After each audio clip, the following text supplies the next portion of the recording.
안녕하세요. 서울에서 장사를 하면서 살고 있는 58세 여성입니다. 저는 22살 어린 나이에 결혼을 해서 하루도 쉬지 않고 일만 하면서 살아왔습니다.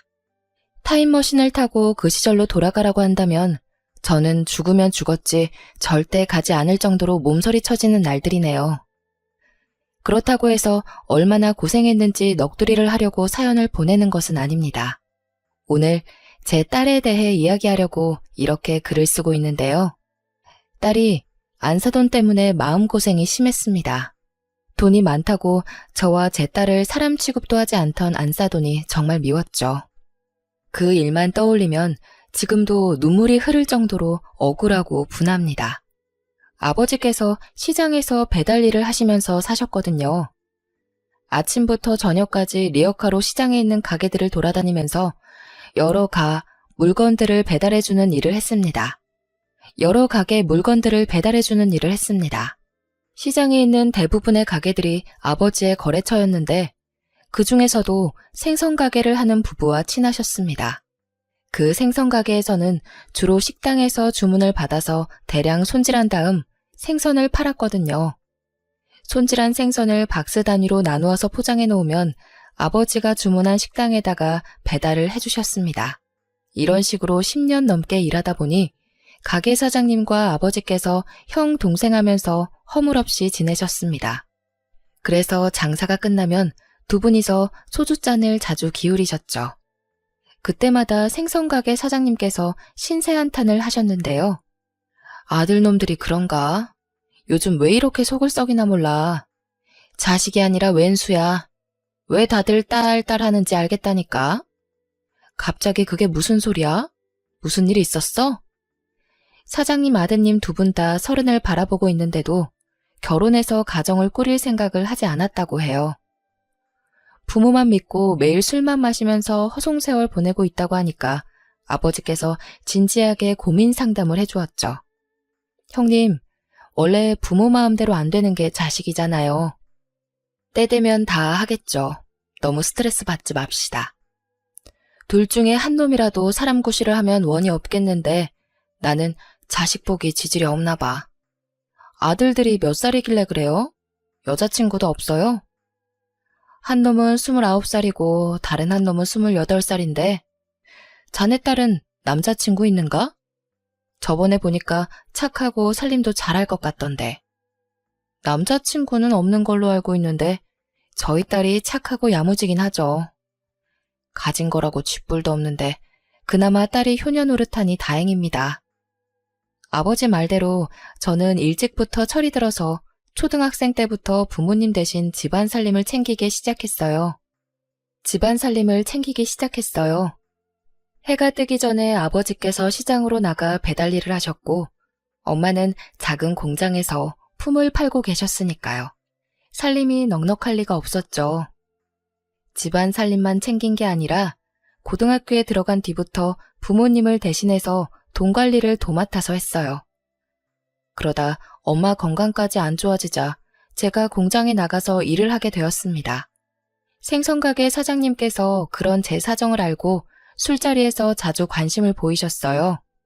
아버지에게 저에 대해 이것저것 물어보면서 관심을 보이다가 뜻밖의 제안을 하였습니다. 자네 딸한테 남자친구가 없으면 우리 아들 소개받아보는 건 어떠나? 우리 딸을요? 형님, 그게 무슨 말씀이세요? 작은 놈이랑 자네 딸이랑 결혼을 시키자는 거야. 큰 놈은 싹수가 노래서 틀렸고 작은 놈은 마누라가 휘어잡으면 사람 구실은 할 놈이거든. 어때? 아, 예. 생각 좀 해보겠습니다. 갑자기 물어보셔서 당황스럽네요. 어허, 생각은 무슨. 나도 고민해보고 해본 말이야. 그리고 만나보라고 소개만 해주는 거지 결혼시키는 것도 아니지 않나? 둘 다 애인이 없다니까 하는 소리일세. 너도 알겠지만 내가 며느리 데려다가 고생시키는 사람도 아니네. 아버지는 딸이 싫어할 거라고 워낙 남자에 관심 없는 애라 소개해줬다가 마음만 상하실 수 있다고 애둘러서 거절했다고 합니다. 하지만 사장님께서 이미 마음속으로 결정을 내리시고 한 번만 자리를 만들어 보자고 하시더군요. 결국 아버지께서 자초지종을 설명해주면서 남자를 소개받아보라고 하셨습니다. 사이 어색해질까봐 어떻게든 거절해보려고 했는데 완강하시더라. 생선가게 형님이 너를 너무 마음에 들어해서 한 번만 만나봐라. 아들놈은 어떤 놈인지 몰라도 형님이 참 괜찮은 사람이고 집안에 돈도 많아서 만나보면 좋을 거다. 네? 이렇게 갑자기요? 아버지도 참... 만났는데 마음에 안 든다고 하면 어쩌려고 그러세요? 그럼 사이가 더 불편해질 텐데. 생각지도 못한 제안에 당황스러워하니까 엄마까지 거들고 나서더라고요. 사이가 불편해지긴 내가 그분 잘 아는데 이런 걸로 삐지실 분도 아니야. 그냥 가볍게 한번 만나봐. 너도 이제 슬슬 연애 좀 해봐야지. 그럼 딱 한 번만 만나보고 올게요. 다음에 또 만나보라고 강요하시면 안 돼요? 그래, 네가 아무 말도 안 하면 마음에 안 들어하는 걸로 여길 테니까 이야기라도 하고 와봐라. 말은 이렇게 하셨지만 은근히 잘 되길 바라시는 것 같았어요. 생선가게 사장님 아드님을 만나봤는데 성격도 차분하시고 좋더라고요. 너무 조용하지도 않고 너무 활발하지도 않은 분이라 마음에 들었어요. 저랑 말도 잘 통하고 성격이 비슷한 것 같았거든요. 당시에 LP판 모으는 게 취미였는데 집안 사정이 안 좋아서 취미라고 할 수도 없었거든요. 두어 장 정도 있는 LP판을 계속해서 돌려들으면서 힐링을 하고 있었는데요. 그런데 그분도 LP판 모으는 게 취미라는 거 있죠? 저랑 비교도 안 될 정도로 어마어마한 양의 LP판을 가지고 있었어요. 그 말을 듣는 순간 들으러 갈 수 있냐고 물어보면서 급격하게 친해지게 된 것 같아요. 그때부터 현태씨 하던 게 오빠라고 부르며 사이가 가까워졌죠. LP판 때문에 자주 만나다 보니 사귀게 된 건 당연했고요. 오빠와 교제한 지 10개월 정도 되었을 때였습니다. 최근에 아버님이라고 부르기 시작한 생선가게 사장님께서 결혼 이야기를 꺼내시는 거 있죠? 사귄 지도 얼마 안 됐고 결혼 이야기는 아직 이르다는 거 알고 있다. 그런데 너 같은 며느리도 없을 것 같아서 이리 말하는 거다. 지금 결혼하면 이 가게도 주고 고향에 있는 땅도 물려줄 테니까 생각해봐라. 너희들이 결혼 생각이 없다면 큰놈한테 주려고 하니까 서둘러서 정해라. 형한테요? 형 결혼한대요? 저도 모르고 있었는데 아주버님한테 여자친구가 있으셨나 봐요. 게다가 그 여자친구에게 덜컥 애가 생기는 바람에 갑자기 결혼을 하게 되었다고 합니다. 아버님께서는 하는 일도 시원치 않고 갑자기 여자를 데려와 결혼하겠다는 놈을 믿을 수 없다고 하셨죠. 남편 보고 네가 훨씬 낫다며 이렇게 야무지고 똑똑한 여자도 없으니 결혼을 하라고 하셨습니다. 아버님께서 절 칭찬해주는 건 좋았지만 결혼까지는 아직 이르다고 생각했는데요. 그런데 또 아버님이 가지고 있는 땅이 10억 정도 된다고 하니 눈이 휘둥그레해졌습니다. 솔직히 결혼할 나이가 됐기도 했고 이만한 남자도 없을 거라고 생각하고 상견례 자리를 잡았습니다. 이때까지는 정말 행복했죠. 아버님, 어머님께서 저를 반겨주신다는 생각이 들었습니다. 하지만 오직 엄마만이 무언가 이상하다고 느끼셨나 봅니다. 상견례 자리를 파하고 돌아가는데 저한테 결혼하지 않아도 된다고 하는 거 있죠? 이 결혼 꼭 해야겠니? 안 해도 되니까 천천히 생각해봐라. 어? 갑자기 왜 그래? 분위기도 좋았잖아. 나 없는 사이에 아버님이랑 어머님이 이상한 말씀하셨어?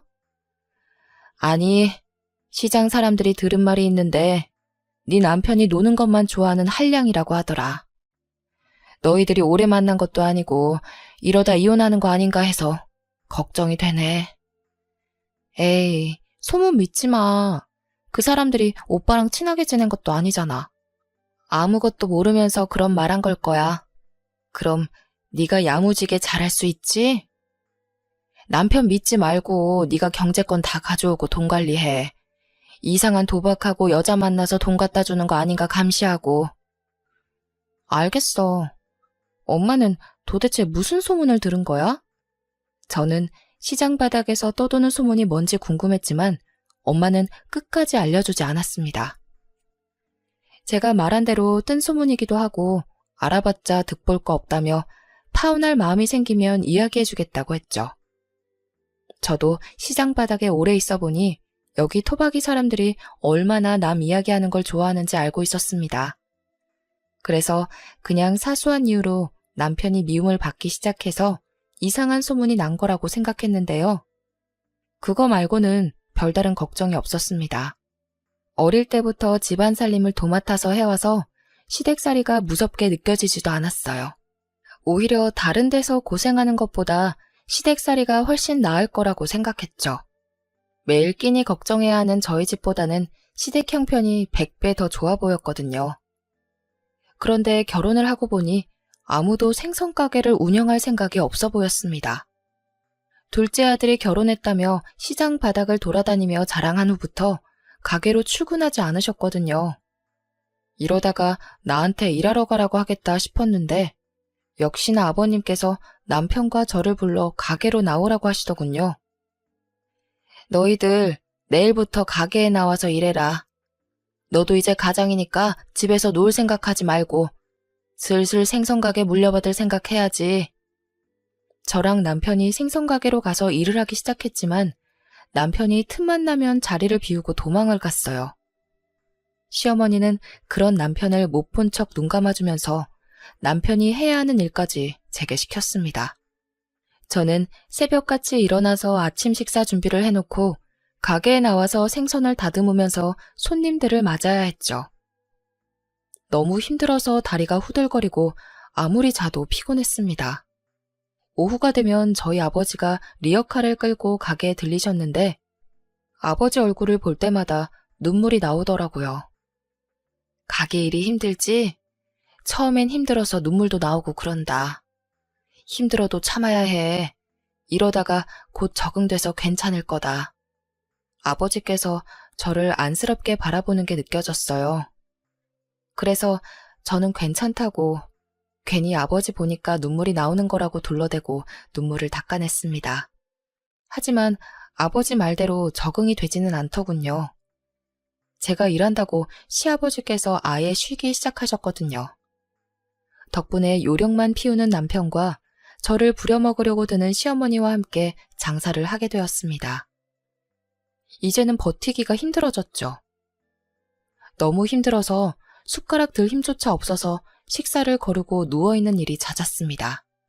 그런데 시어머니께서 이런 제 모습을 보고 오히려 화를 내시더라고요. 또 누워있어? 겨우 이 정도 가지고 뭐가 힘들다는 거야? 나는 가게 없을 때 길거리에 쪼그리고 앉아서 장사한 적도 있었어. 손님 놓칠까봐 화장실 참다가 병도 생겼다. 거기에 비하면 넌 호강하는 줄 알아. 제가 힘들어할 때마다 시어머니께서는 그렇게 옛날 이야기를 늘어놓으셨습니다. 시부모님께서 무작정 상경해서 시장에서 노점상을 시작하셨거든요.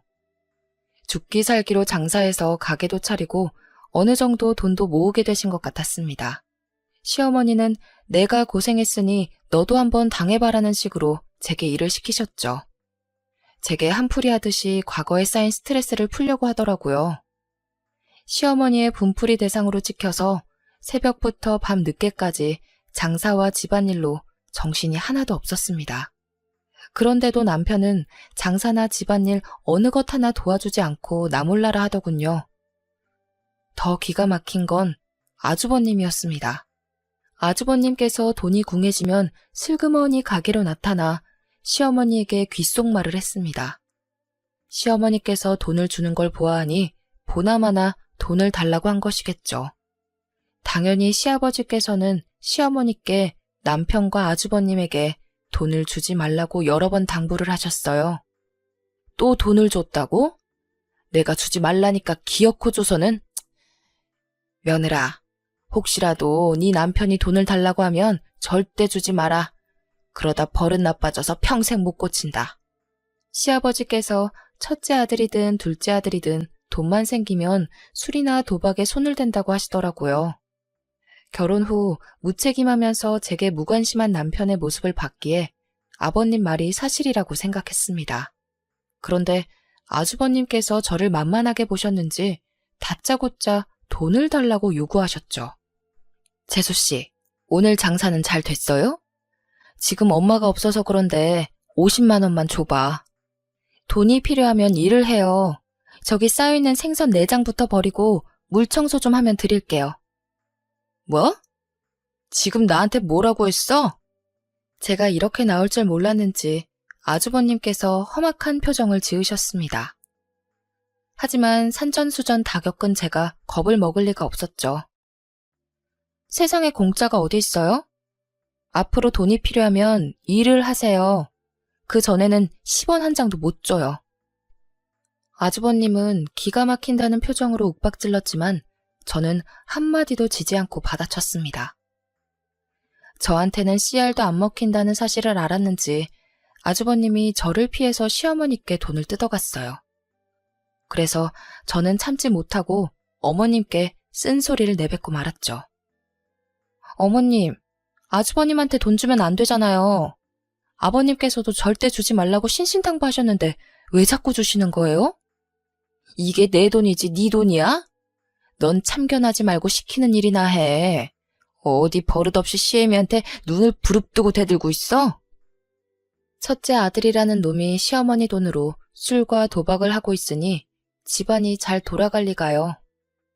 이러다가 집안이 거덜날 것 같아서 어쩔 수 없이 제가 나섰습니다. 저 말고는 가게 운영에 신경을 쓰지 않아서 벌어들이는 수익이 형편없었거든요. 온몸이 부서질 정도로 일해서 일으켜 세우려고 했습니다. 그래서 그런지 시장 사람들이 저를 오뚝이라고 불렀죠. 아무리 힘들어도 절대 쓰러지지 않았거든요. 그런데 1년 뒤에 아버지께서 배달 일을 하시다가 비탈길에서 미끄러지셨습니다. 허리와 다리를 크게 다치는 바람에 배달 일을 하지 못하게 되자 시어머니께서 저보고 생선 배달까지 맡기시더군요. 멀쩡한 아들은 놔두고 배달 일까지 시키시니까 정말 죽고 싶었습니다. 10억짜리 땅에 홀라당 넘어가서 결혼한 제 잘못이었죠. 시댁 하는 꼴 보아하니 그 땅도 없는 땅 같았습니다. 생각 없이 사는 사람들한테 땅 타령을 하며 따질 수도 없어서 그저 생선가게 운영하는 데에 집중했습니다. 어쩌면 이 가게가 제 가게가 될 수 있었으니까요. 오전에 생선을 다듬고 장사 준비를 마치면 아버지께서 배달을 하시는 동안 점심을 먹고 잠시 쉴 수 있었습니다. 그런데 이젠 그 시간에 배달을 나가야 해서 혼이 나갈 것 같았는데요. 남편과 아주버님은 도와주기는커녕 계속 사고만 치셨습니다. 해가 뜰 때 집에 들어와서 하루 종일 자고 밤에 어딜 나가길래 도대체 뭘 하고 있나 추궁했더니 아주버님 따라 도박을 하고 있는 것 같더라고요. 제가 모르는 사이에 도박비 때문에 대출을 받고 있었습니다. 그 자리에서 이혼하자고 실랑이를 벌이고 있는데 아버님께서 나타나서 제 편을 들어주셨습니다. 이 멍청한 놈이 너까지 도박을 해? 너 같은 놈들도 아들이라고. 폭언을 퍼부으면서 남편을 때리니 제 속이 다 시원해지더군요. 아버님께서 남편 보고 무릎 꿇고 사과하라고 독촉해서 도박해서 미안하다는 사과도 받았습니다. 이런 식으로 제 편을 들어주고 제 앞에서 남편을 혼내주는 시아버지가 있어서 지옥 같은 시집살이를 견딜 수 있었죠.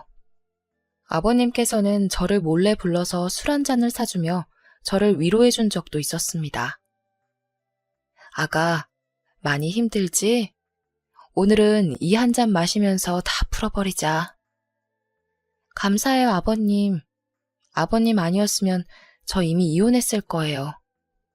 그래, 나도 너 아니었으면 이놈의 집구석 오고 싶지도 않았을 거다. 진짜로 요즘 집으로 안 오시던데 어디서 주무시는 건가요? 다른 사업이라도 하고 계세요? 제가 콕 짚어서 물어봤는데도 아버님은 대답해주지 않으셨습니다. 그 뒤로 시아버지께서 가게는 물론 집까지 자주 오지 않는 일이 잦았는데요. 어쩌다 한 번씩 집에 들리시면 제 손을 잡고 따뜻하게 위로해 주셨습니다. 어휴, 그 곱던 손이 3년 만에 이 꼴 되다니. 결혼시킨 내가 죄인이다, 죄인. 전 괜찮아요, 아버님. 그런데 왜 자꾸 집에 안 들어오세요? 혹시... 저는 다른 여자가 생기신 거냐고 물어보려다가 시어머니가 없는 걸 다시 한번 확인했어요. 그리고 목소리를 낮춰서 물어보았죠. 아버님, 저한테는 솔직하게 말씀하셔도 돼요. 어머님 몰래 다른 살림 차리신 거예요? 네 시엠이랑은 이혼만 안 했지 이미 예전부터 별거하고 있었다. 철 안 든 자식놈들 걱정돼서 왔다 갔다 하는 것이지. 시엠이랑은 거의 남처럼 살고 있어. 어쩐지 시아버지께서 말도 없이 외박하시는데 시어머니는 신경을 쓰지 않는 눈치셨어요. 제가 적응을 했다고 생각하셨는지 날이 갈수록 아버님 보기가 더 힘들어져서 심적으로 힘들어지더라고요. 대신 딸아이가 1살, 2살 먹어가면서 제게 힘이 되어주었습니다. 우리 민영이는 얼굴이나 성격도 저를 빼다 박아서 아주 똑부러지고 부지런했습니다. 어렸을 때부터 제 어깨를 자주 안마해주고 편지를 써서 주는 아주 어른스러운 아이였는데요. 그런 아이가 어느새 다 커서 대학을 졸업하게 되었네요. 얼마 전에 취직했다며 독립을 하는 바람에 의지할 사람도 없어졌습니다. 제가 외롭게 가게일을 해내가고 있는데 시어머니께서 자꾸만 이상한 행동을 하시더라고요. 갑자기 깜빡깜빡 하시더니 집 주소를 잊어버리거나 전화번호를 까먹는 일이 자꾸 생기셨습니다. 치매기가 있는 것 같아서 병원에 가보니 치매는 물론 원래 있던 당뇨까지 심해져서 요양원으로 가게 되었는데요. 시부모님이 없다고 해서 자유로워진 것도 아니었죠. 남편과 아주버님은 여전히 날건달처럼 살고 있어서 골칫거리였습니다. 아직까지 저보고 돈을 달라고 하시니까 어머님 생각이 많이 나더라고요. 돈을 주기 힘든 날에는 잔소리를 하며 남편과 아주버님을 내쫓았거든요. 그런데 이제 그러지도 못하니 남편과 아주버님이 장사를 방해하는 일이 잦아졌습니다. 제가 아무리 목소리를 높이고 핀잔을 줘도 듣지도 않아서 이상하게 시어머니가 그리워졌습니다. 그새 미운 정이 생겼는지 얼른 나와서 남편이랑 아주버님 좀 혼내달라며 매일 요양원에 들러서 시어머니의 상태를 살펴드렸는데요. 그러다 몇 달 뒤에 시어머니가 세상을 떠나셨어요. 제게 정겹게 구시지는 않았지만 집안 식구로 오랫동안 같이 사신 분이었으니까요. 조금 더 사근사근하게 대하며 애교 부렸으면 어머님도 마음을 여시지 않았을까 하는 생각도 들었습니다. 그렇게 시어머니를 떠나보내고 장사하는 데만 신경 쓰면서 살 무렵이었습니다. 저희 딸이 잘나가는 사업가의 아들과 결혼한다고 하더군요. 상견례 자리를 가지기 전에 저희 집으로 불러서 얼굴을 보니 생긴 것도 훤칠하게 생겼고 말투도 귀티났습니다. 하는 일을 물어보니 딸이 다니는 회사의 원청회사 직원이라고 하더군요. 비즈니스 문제로 자주 만나다가 사귀게 되었는데 알고 보니 사위가 원청회사 회장의 아들이었던 겁니다. 저는 딸아이가 이런 남자랑 결혼하게 돼서 너무 기뻤죠. 저와는 다르게 꽃길을 걸을 거라고 생각했습니다. 하지만 상견례 자리에서 안사돈을 만난 뒤로 그런 생각이 싹 사라졌습니다. 제가 생선 가게를 한다는 사실을 알고 안사돈이 제 몸에서 비린내가 난다고 비웃더라고요. 어디서 비린내가 나나 했더니 사돈한테 나는 거였네. 내가 코가 예민해서 미안해요. 향수라도 뿌릴래요? 생선 냄새가 심해서 머리가 아프네. 네? 생선 냄새요? 저 씻고 왔는데 무슨 말씀하시는 거예요? 아유, 아니에요. 제가 말 실수했네요. 그런데 생선 팔아서 혼수하실 수 있으시겠어요? 어려우시면 말씀하세요. 무리하지 않으셔도 돼요. 저는 안사돈이 원하는 만큼 맞춰보겠다고 했지만 안사돈은 대놓고 저를 비웃고 있었습니다. 길거리 노숙자를 보는 것처럼 안쓰럽게 쳐다보더니 한숨을 푹 쉬는 거 있죠? 아유, 됐어요. 혼수 마련하다가 빚더미에 앉으면 안 되잖아요. 아, 머리 아파. 내가 비린내만 맡으면 두통이 와서. 죄송해요. 이만 일어나 볼게요. 더는 못 앉아 있겠네. 안사돈이 이런 식으로 저를 무시하더군요. 제가 결혼하지 말라고 말리니 딸아이가 눈물을 흘렸습니다. 자기는 이 사람 아니면 안 된다는 거 있죠.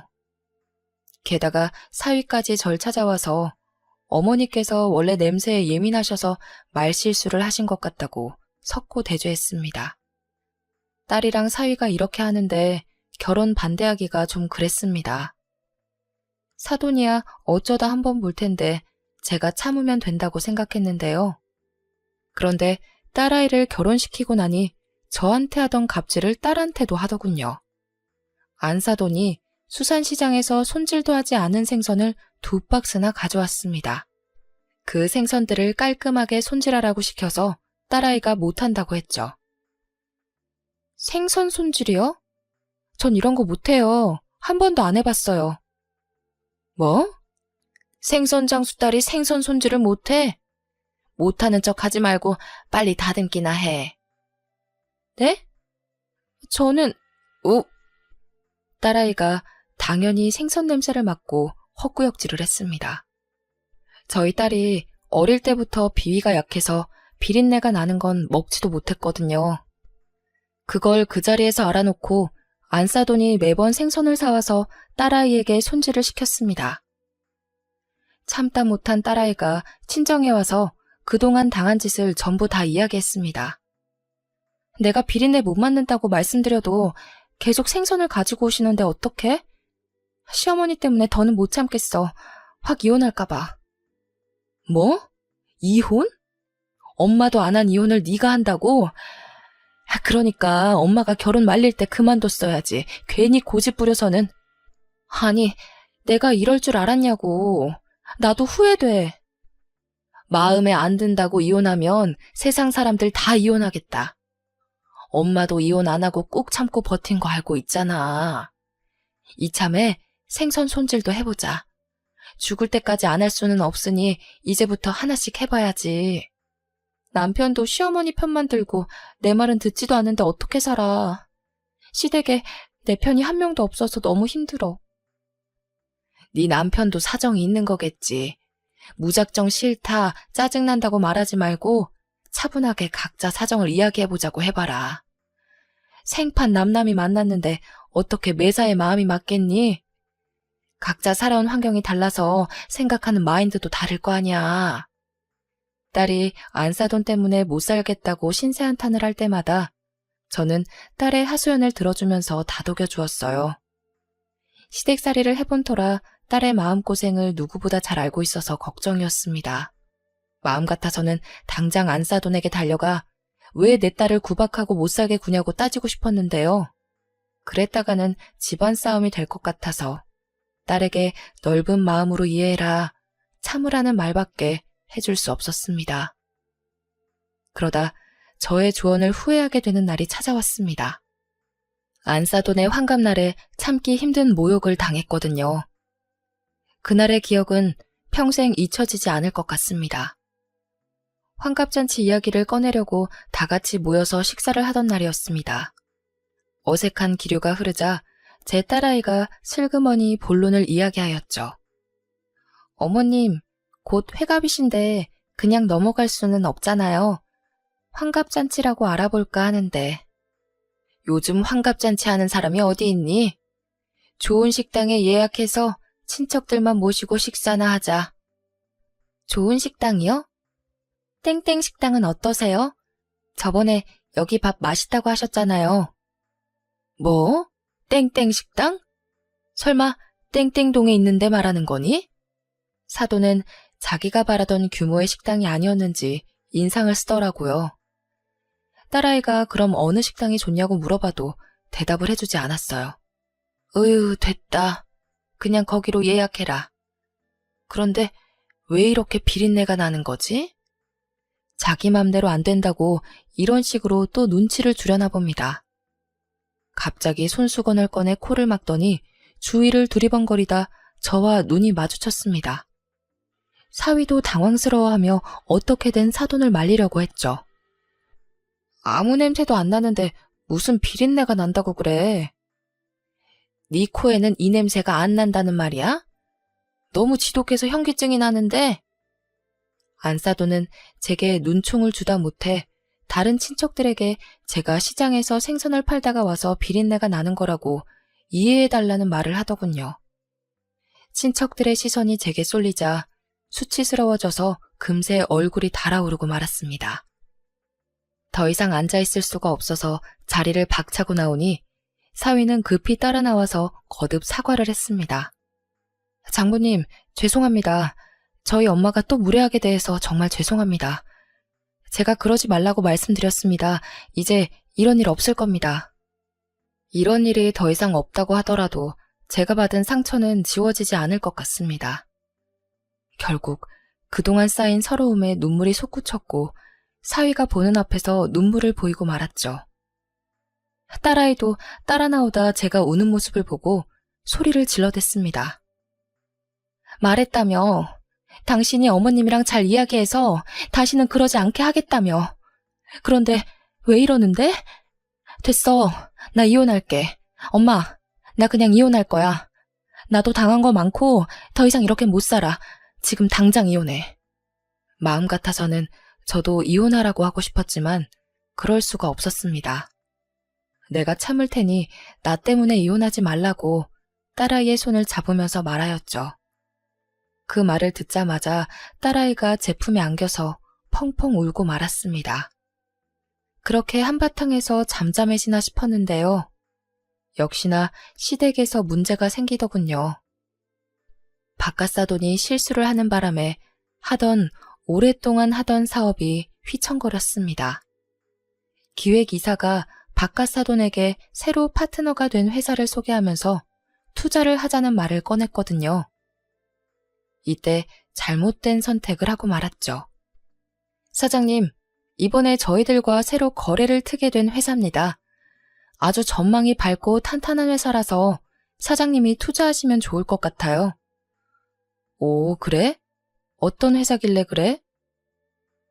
기획이사는 바깥사돈의 대학 후배이자 회사 창립 멤버이기도 해서 엄청나게 신뢰했다고 해요. 15년 넘게 바깥사돈과 함께 같이 해온 동료라서 투자에 대한 정권을 주었는데 사기를 당하게 되었습니다. 파트너 회사에 투자한다고 해놓고 투자금을 조금씩 횡령했던 거죠.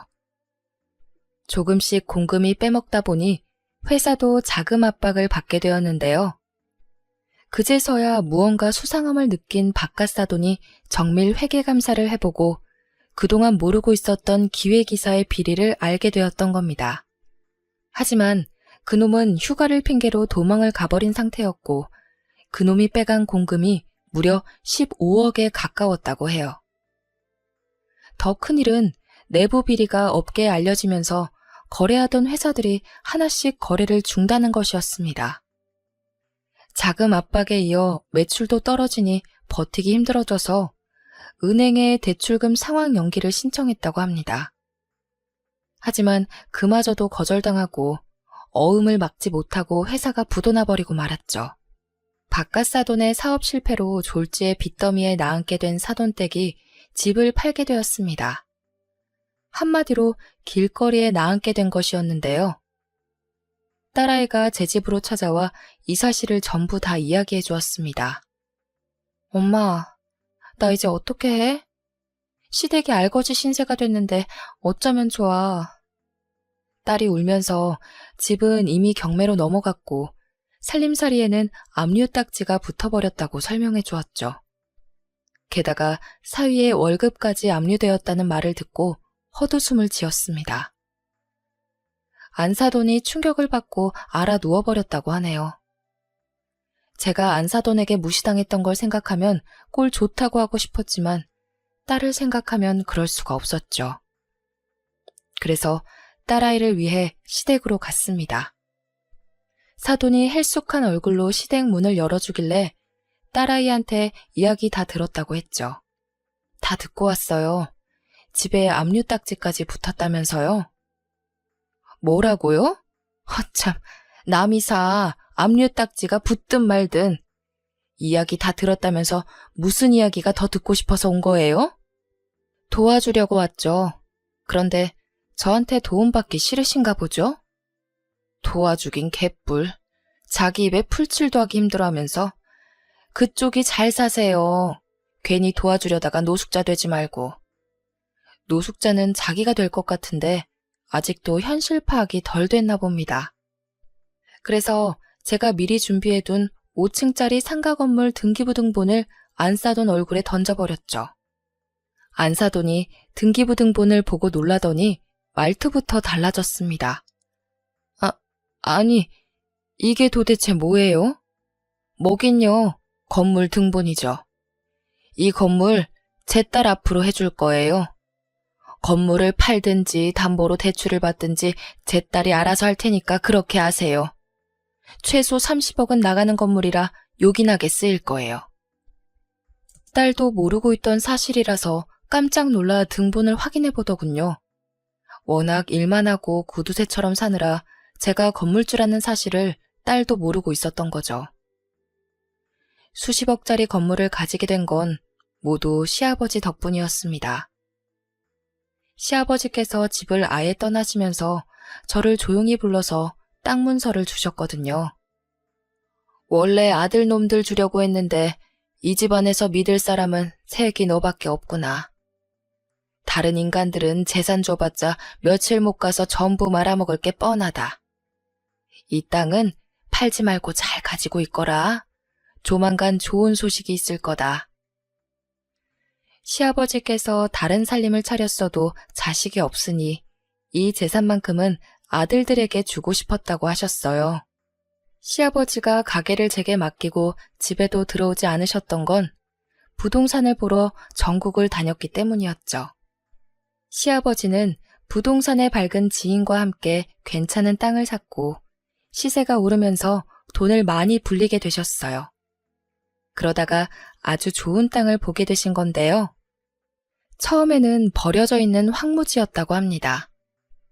도심에서 멀고 교통도 불편해서 공장을 지을 수도 없었다고 해요.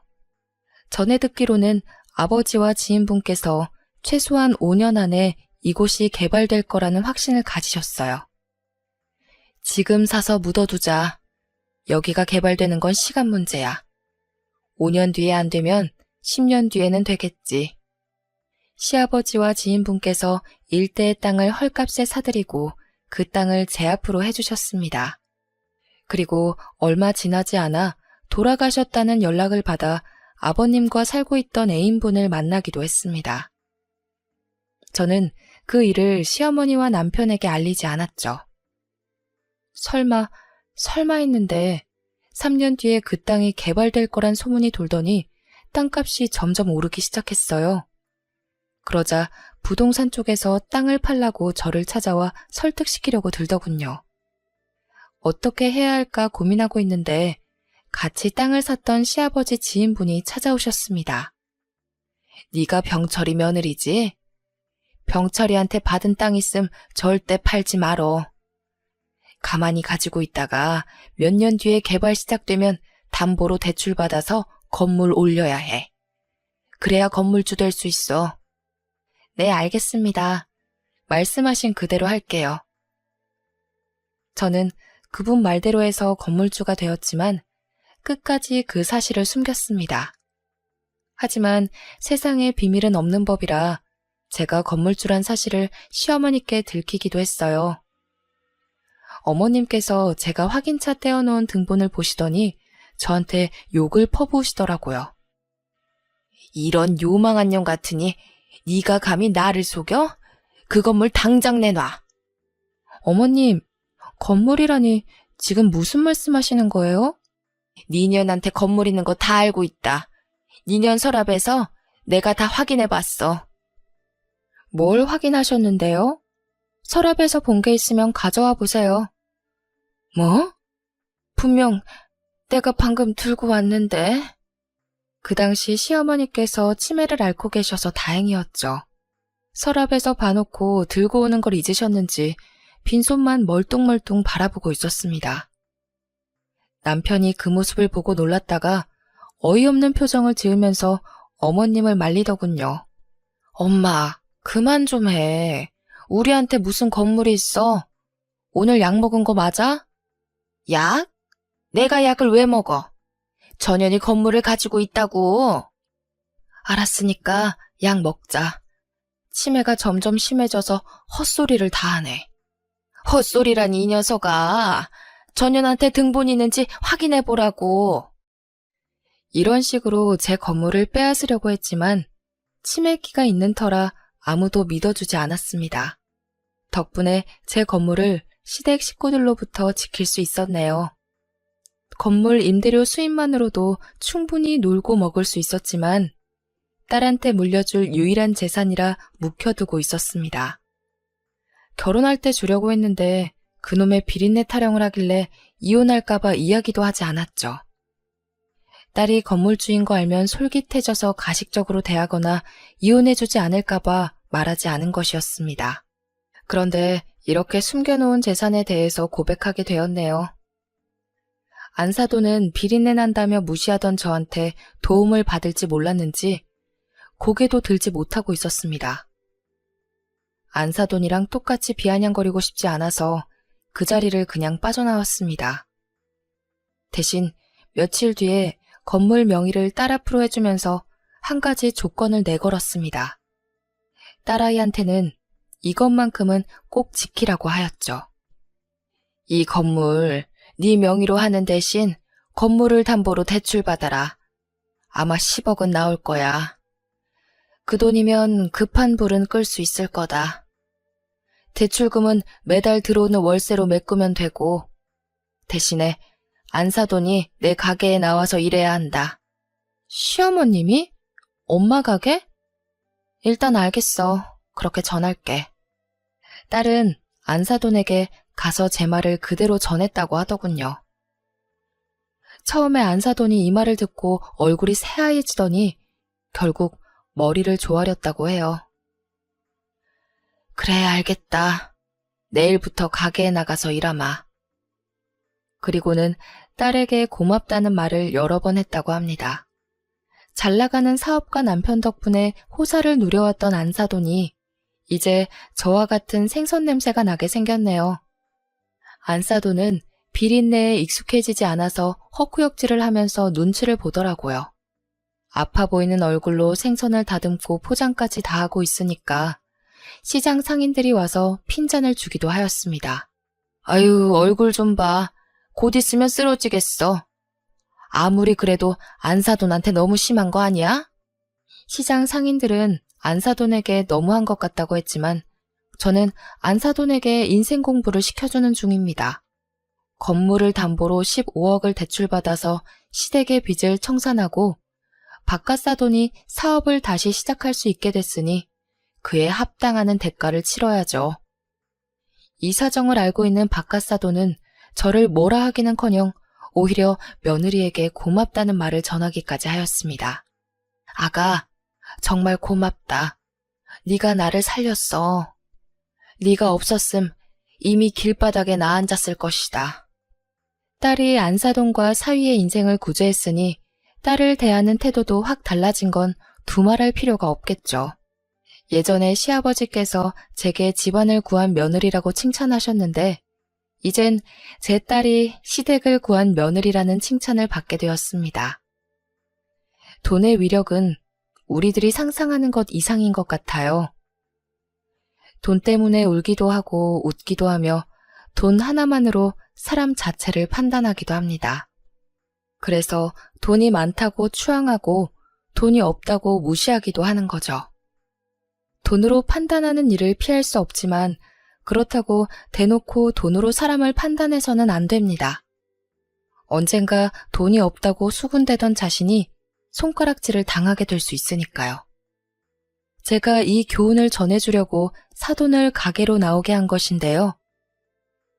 이제 가게에 나오지 말라고 했더니 안사돈이 힘이 남아있는 한 저와 함께 장사를 하고 싶다고 말하였습니다. 아무래도 저랑 같이 장사를 하면서 안사돈도 무언가 깨달은 게 있는 거 아닐까요? 안사돈과 매일 붙어 있게 될 줄은 몰랐는데 사람 일은 정말 알다가도 모를 일인 것 같습니다.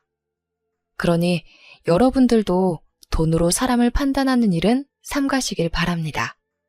이만 사연글 줄이면서 여러분들의 행복 또한 바라도록 하겠습니다. 감사합니다.